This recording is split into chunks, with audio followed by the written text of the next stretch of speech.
What's up, everybody? This is Chris Surratt bringing you another edition of the Car Concierge Show, the show that helps with the buying, selling, maintaining, and repairing of your vehicle. I'm coming down. All right, so today's show, we're going to talk about a couple topics. We're going to talk about some self-driving vehicles out in Las Vegas and San Francisco, and you guys kind of know how I feel about that. We're also going to talk about Hyundai as they state that they are not going to raise prices as because of the tariffs. And their new CEO, José Muñoz, is talking about how supply and demand is going to be more important to the process of buying vehicles than tariffs will be. And last but not least, we're going to talk about recalls. We're going to talk about Ford. They have massive recalls, a lot based off of their EV vehicles, some based off of other gas issues.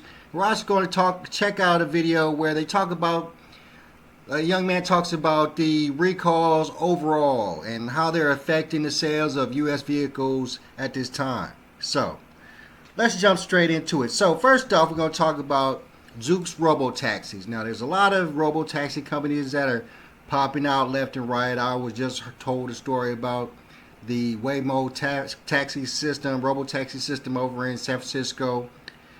Well, there's one robotaxi company called Zoox. They got some weird looking bus type thing that they rolled out. I think they rolled it out in Las Vegas and pretty much in San Francisco. That's pretty much where most of these robotaxis are rolling out. San Francisco, you can understand why. Las Vegas, pretty much for the same reasons. But what we're talking about today is this Zoox Robotaxi is coming out with a couple of software recalls, which is going to be the massive thing that happens as we get closer and closer to an EV world. Is just software recalls left and right. But they're putting out another software recall after an event that happened in Las Vegas, and then after another event that happened in San Francisco. So let's check out the story about the event that happened in Las Vegas. Then we're going to read the story that happened in San Francisco. Let's check it out. Your one click on the subscribe button makes a huge difference. Thank you for your kind support. Amazon-owned Zoox has recently issued a software recall for all 270 of its vehicles after an incident involving a robotaxi in Las Vegas. Look at that. The recall was prompted by a crash that occurred on April 8th. It looks like a trolley. It looks like one of those airport trolleys to some degree, doesn't it? Like a smaller version of those, the trolleys that you sit in to get in the airports to go around, like in Dallas. When an unoccupied robotaxi collided with a passenger vehicle. In response to the incident, the company rolled out an update between April 16th and 17th to address a potential risk that could arise when the vehicle, traveling at speeds above 40 miles per hour, encountered another vehicle approaching from a perpendicular driveway. Zoox, in a press release, emphasized that there was only minor damage to both vehicles and no injuries were reported. The company provided a detailed account of the incident in a voluntary safety recall report sent to the National Highway Traffic Safety Administration, NHTSA, on May 1st. According to the report, the passenger car approached the lane where the robotaxi was traveling, and the robotaxi anticipated that the car would proceed forward. As a result, the robotaxi slowed down and steered to the right. However, the car unexpectedly came to a stop and yielded to the robotaxi in the shoulder lane. Despite the robotaxi's hard braking, a collision became unavoidable. The recall report from Zoox indicates that, prior to the software update, situations with Zoox vehicles operating above 40 miles per hour and an incremental encroachment from a perpendicular driveway could lead the vehicles to make inaccurate predictions about the approaching vehicle's behavior. This inaccurate projection could potentially lead to crashes, as was the case in this incident. In addition to the recent recall, Zoox had previously identified a similar issue in a recall notice in March. After two incidents involving sudden hard braking by its Toyota Highlander-based Robotaxis, leading to rear-end collisions with motorcyclists, the company rolled out a software update to address the problem in November. Zoox's proactive stance in addressing safety concerns is evident through the issuance of these software recalls. By implementing necessary updates, the company aims to ensure the continued safety of its robotaxi fleet and prevent potential accidents in the future. We're just not ready, guys. That's what I'm saying. We're just not ready for these advancements. You know, we don't I continuously talk about how we don't have the infrastructure for an EV world with the charging systems and all that. But I also say we don't have the ability specifically for these robotaxis to stop them from hitting other cars, or because the robotaxi is not a person. And that's, matter of fact, we're gonna check out this quick other story about this same vehicle, and then I'm gonna tell you, we're gonna talk about this for a quick second. Okay, Amazon Zoox issues second software recall this month after the San Francisco crash, and this is recent. And this is from Reuters News, and of course from May 29th. So Amazon.com self-driving unit Zoox has issued a second software recall this month to improve how its vehicles track nearby pedestrians and prevent movement when someone is close, following a crash in San Francisco earlier this month. The recall covers 270 vehicles equipped with its automated driving system software, which have versions released prior to May 21st. Zoox said in a report with the National Highway Traffic Safety Administration on Thursday. Zoox has updated the software. On May 8th, an unoccupied Zoox Robotaxi was struck by an electric scooter while turning at low speed at a San Francisco intersection, the company said last week. The rider sustained minor injuries and fell next to the vehicle, which then began to move and then stopped without making further contact, the company said. The incident prompted Zoox to temporarily suspend on-road operations to conduct a review. Zoox said the software update will address an issue involving pedestrians in self-driving vehicles that are stopped or moving very slowly or about to resume travel. Under certain rare scenarios, the Zoox vehicle may resume travel without continuing to detect the presence of a nearby person, the company said. Zoox paused all driverless vehicle operations after the incident and then implemented a software update and conducted simulation and testing, it said, adding its resumed operation last week. All the vehicles are owned by the company and are not yet available for sale to the general public. Zoox has been testing self-driving vehicles on public roads since 2023 in California and Nevada last year, expanded testing to Florida and Texas. The test fleet now operates in the Bay Area, including San Francisco, as well as Los Angeles, Las Vegas, Seattle, Austin, and Miami. Earlier this month, Zoox issued a software recall for 270 driverless vehicles after an unoccupied robotaxi was involved in an April 8th crash with a passenger car in Las Vegas, the story we just saw. In April, NHTSA closed a probe in 258 Zoox vehicles over a breaking issue after the company issued a recall to update its software. Okay, so once again, we are not ready. We're not ready for these advancements. We haven't made the technology that is going to keep us safe from these things yet. You know, I talked about this a lot when we talk about EVs and robotaxis and stuff like that. I talk about the TV show Upload. Not a lot of people saw it, but the baseline of the TV show was that the baseline of the TV show was that you could upload your consciousness into a computer and live out your life in a computer after your body was killed or you died, okay? And how the main character became a person that was uploaded into the computer system was because the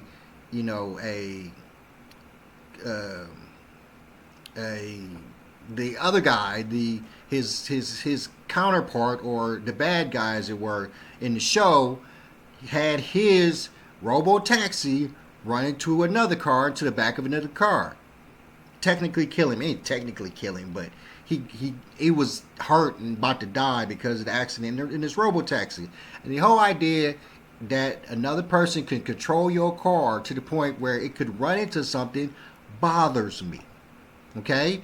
Not only that, I was big on, taking Greyhounds when I was growing up, and to college, and to visit places, run down to Florida or something like that. Before I started really start to jump on the planes and fly, I was really into Greyhounds. And I really liked it because when I thought about it, the best concept or conscious thought that I had about driving in a Greyhound is that the person that's driving the vehicle, they don't want to die. They want to be safe. They want to get back home to their wives or their children. So I would think they would take a lot more consideration on the way they drove because they didn't want to get into an accident and hurt themselves or hurt anybody else. And that was a big, factor to me enjoying and spending a lot of time jumping on Greyhounds. But you lose that when we're talking about these systems. These systems are designed to pick a lane and go it. In this vehicle in particular, they're talking about this vehicle couldn't even see the pedestrian after it stopped and rebooted or whatever it did. And that is a problem. That is a major problem on our roads. Another one of my colleagues was talking about how her daughter lives out in San Francisco, and her daughter takes Waymo a lot, takes the Waymo system a lot.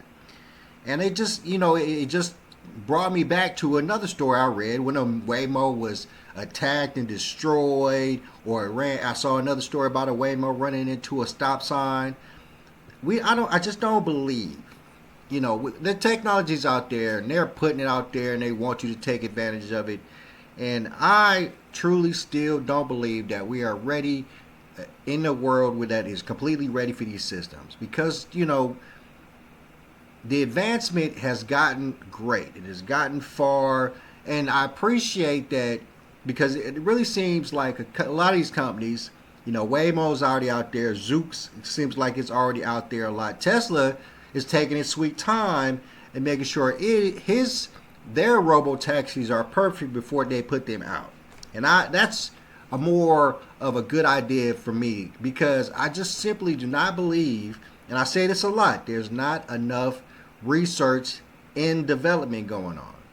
Not research and development, research and development. These cars have not been on these roads long enough and put in any scenarios long enough to prove that they're going to be completely and utterly safe. There was that movie, I don't know, something. I think it was the Barack Obama movie, and it had this one part of the movie where all of these Teslas kept on leaving the dealership automatically and driving in this particular direction, but where there was an accident. So you see like 50 white Teslas just running into each other, and the people who found it, the actors that found it and saw this, realized that another Tesla was coming right away and it almost hit them. And that's what I'm saying. The Skynet effect of this whole situation is still out there, and we still need to understand that, we still need to do a lot more research and development when we start putting our lives in the hands of these machines. That's all I'm saying. Okay? All right, let's keep going. So, Hyundai has a new CEO. His name is José Muñoz. José Muñoz. Okay? Now, he is from the United States. Hyundai. He's from the United States. Interesting concept, right? They decide they're going to pick up a guy from, the United States to be their CEO. Probably got other people. It's probably got a board. He's not the defining word, but he's a beacon to show that, hey, going to work with the United States when it comes to selling our cars, because the majority of people that buy Hyundais and Kias are Americans in the United States. So, he had some interesting things to say. We're going to check out a quick little snippet of what he said. But for me, it was important that he was saying that there's more pressing issues about car sales than tariffs. So, let's check out what he said in this little interview right, y'all.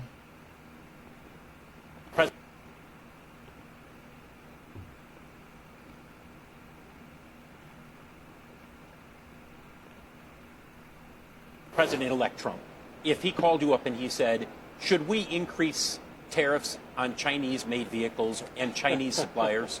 Well, that's a different call. So thankfully, I'm not the President of the United States. But he values the import of CEOs. If he called you, what would you say? I think we should say that we need to protect the industry in America. The automotive industry is one of the most important. We, as a South Korean partner of the United States and a very strong believer in America, we are investing big time in America. We're bringing about 190,000 jobs to America. Only this project brings to Georgia 40,000.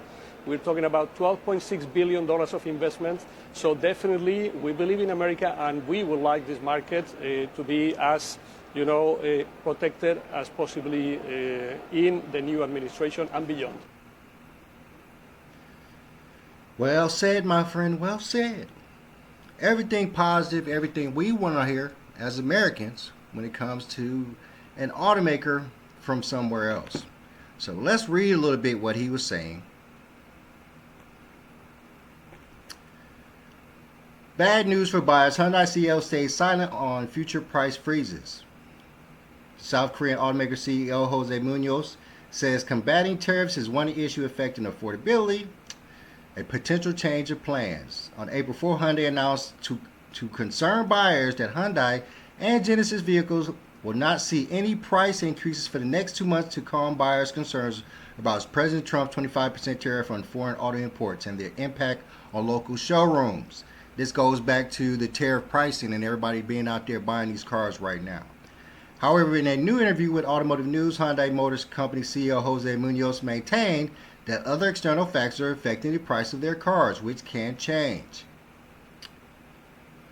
The current Trump administration and its heavy tariffs get much of the attention when it comes to the uncertainty surrounding the new car market. However, Hyundai CEO José Muñoz told AN that many dynamics are at play when it comes to maintaining the momentum when it comes to sales growth. In his view, tariffs aren't the main concern when it comes to selling cars to customers.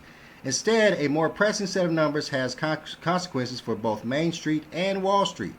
There are many discussions between different countries and the U.S. concerning tariffs, which will have an impact, but the most important factor impacting sales from my point of view is interest rates, says Muñoz. If the Fed lowers the rates, we will see an increase in the sales, and maybe the industry will deliver solid growth. I don't believe that. Hyundai and Genesis price guarantee programs, Customer Assurance, and Genesis Cares will end on June 2nd. In light of this, Muñoz emphasized that he cannot guarantee that Hyundai will maintain the current policy and that it depends on a vehicle-to-vehicle basis, and this time of year is typically when the vehicles get a bit more expensive. Typically by this time of year, we see the introduction of new model years with new features, and those moments trigger price increases, he said. So true. If we have to maintain competitiveness, we will. Product design, features, quality, and good advertising are the key characteristics of the business, and if you try to avoid it because of other factors not critical for the consumers, then you end up making mistakes. Good statement. When asked if price could rise as much as 10 to 15% per analysis predictions, Muñoz said that MSRPs will not rise. However, he cannot guarantee that dealers will not sell at those prices and that they will take any opportunity to maximize the revenue of cars not impacted by the tariffs. Now, that is a statement just pretty much saying that, that the ultimate cost of the vehicle is pretty much based on the dealer itself, and that the MSRP coming from the manufacturer will not change. If the dealer wants to raise the price, and if you buy it at that raised price, that's on you. Hyundai CEO says building cars in America will help fight tariffs. Although consumers have been concerned about pricing, the Hyundai CEO states that its long-term plan is not to apply tactical prices or incentives to combat the tariffs impact, but to rather invest more in localizing the production of its products. In March, the Hyundai Motor Group announced a massive $21 billion investment in U.S. manufacturing, including a $6 billion Hyundai steel mill in Louisiana. And we will stop it there. So, what is everybody saying here? What this young man is saying is that this is going to be definitely about supply and demand. This is what we're talking about. Now, tariffs are a prediction. Nobody's seen any tariff impacts yet. Everybody's already planned for it, planned around it, stated that they're not going to let it affect prices. We all see that tariffs are the ultimate negotiation tactic. And it's worked so well for the U.S. that really I cannot see anybody complaining. Even this, and of course, you're still going to see prices go up a slight bit in certain situations, depending on certain tariff situations, or the inability to get something, from cheap from China and have to pay the price that it would cost to get it from here in the U.S. Maybe you might pay $1 or $2 more, but that's for the good. That is for the good. That means that the people around you are getting that money instead of China. That is a good thing. And in those, and like everybody is saying, those price raises or increases are not guaranteed. We haven't even seen them. Now, I will admit, I've seen the increase in my bacon. Cause my bacon done went up $2, and I don't understand why. Because everything else that I buy hasn't went up in price. But everybody kind of expects that if all the tariffs go through and they start having the effect that they will, that a price of certain things will go up. That is the prediction. But I haven't seen it yet, neither has anybody else. And what has it done? It has created a whirlwind of people doing tariff buying with the tariff prices. We're seeing a whirlwind of automakers giving out employee pricing or care plan pricing or keeping their prices lower. You know, the fact that so many of the U.S. automakers are still offering employee pricing pretty much all the way around is crazy. And you know you get mad deals if you got the employee pricing. So it has spawned growth. It has spawned jobs. It has spawned the ability for people to buy more vehicles. Yeah, y'all know how it is. So, let's face it. The tariffs are still, at this point, as we can see, not becoming a problem like everybody else is saying. So we're just going to go with it and keep it cool. All right, so last but not least, we're going to talk about these recalls. Now, Ford has came out with another massive recall. And mind you, I say this all the time. I just prefer that you just don't buy a vehicle that it comes out the first year because, you know, that's when the car is really in its testing stages because of the lack of research and development that we have on these vehicles at this time, period. So you need other people to test out that car the first year it comes out before you purchase it. It's something I always say. But Ford just came out with a massive recall. Let's check this one out. Ford issues massive recall for 1.1 million vehicles this week. Now, this is not a major recall, so let's check this out. Ford is recalling 1,075,299 vehicles in the U.S. over a software error that potentially prevents the rear view camera from displaying a proper live feed. My camera does that all the time in my 07 Durango. More specifically, the rear view camera's image may delay, freeze, or not display at all when affected. Vehicles are in reverse according to the NHTSA reports. You shouldn't rely on your rear camera to back up anyway, but whatever. Recall applies to Ford's 2021 and 24 Bronco, F-150 Edge, 23-24 Escape, Corsair, F-250, F-350, F-450, F-550, and F-600. The 22-24 Expedition, 22-25 Transit, 21-23 Mach-E, Lincoln Nautilus, 20-24 Ranger, Mustang, and the 22-24 Navigator are also impacted. A dealer or over-the-air software update will soon solve the problem with this vehicle's accessory protocol interface module software, which serves as an operating system for a car's dashboard. This operating system helps a vehicle's infotainment system control programs, including but not limited to apps and navigation maps. There are no warning signs before the described rear view camera problem occurs. It is when it just goes blank and you just don't see nothing. Documents related to the issue report that Ford is aware of the one minor crash associated with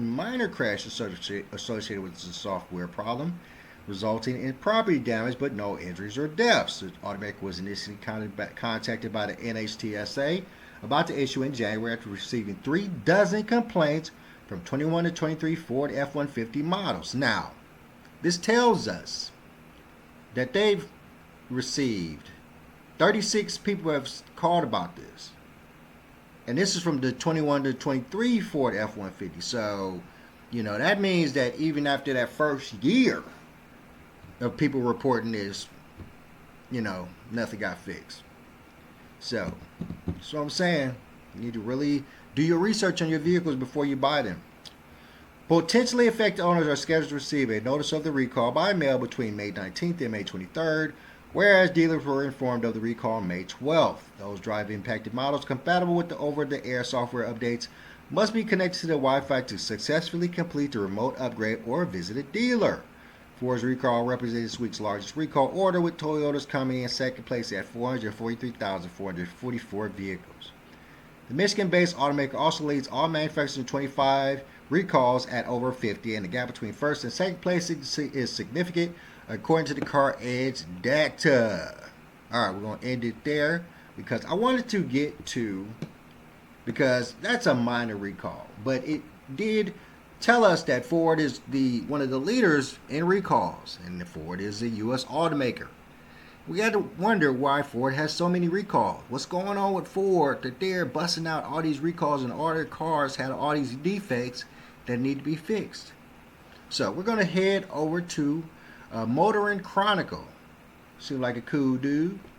We're going to listen to him tell us about why Ford has all these recalls and what's going on with the automotive industry when it comes to the recalls and the future of them. Let's check it out. Oh. So I just did a video going over the many recalls of General Motors. They're needing to recall over 700,000 vehicles, but Ford, one of their main rivals, is having to weather a similar kind of storm. Why are so many Fords being recalled so far in 2025? There's been a total of 24 separate recalls already announced from the American automotive giant. But what are the causes of these? Is this going to get worse? And how much damage is this doing to the Ford brand, which honestly, its reputation is not doing particularly great right now, but this is very much one of the leading causes. Build quality, overall quality of production is something that's very questionable right now from not only Ford, but also GM and the Stellantis brands as well, the so-called big three of the automotive sector. They're all struggling. But then again, you look at someone like Tesla and you think, well, they're all struggling really right now. It's not just the big three, it's other ones as well. Well, one of the biggest reasons behind these actual recalls is fire risks. Yes, fire risks in vehicles. A closer look at Ford's recent recall records reveals that many involve structural defects rather than just isolated errors. The Maverick, for example, has been recalled more than 5 times due to brake light malfunctions, warning light failures, and also battery charging issues too. And it's not much better for the Bronco either, as the sport variant of this has also faced multiple recalls so far in 2025 related to issues like power loss and potential fire risks. Yeah, that's not good. The Lincoln brand, for example, has also been affected. Navigator models produced between 2015 and 2020 have also been recalled again for heated mirror failures and seatbelt defects. Then you look at the EVs, it's not much better for them either. The Mustang Mach-E and the F-150 Lightning models, for example, they have been cited for battery overheating and fire risk as well. The same issues resurfaced despite previous recalls, leading to repeated recall actions.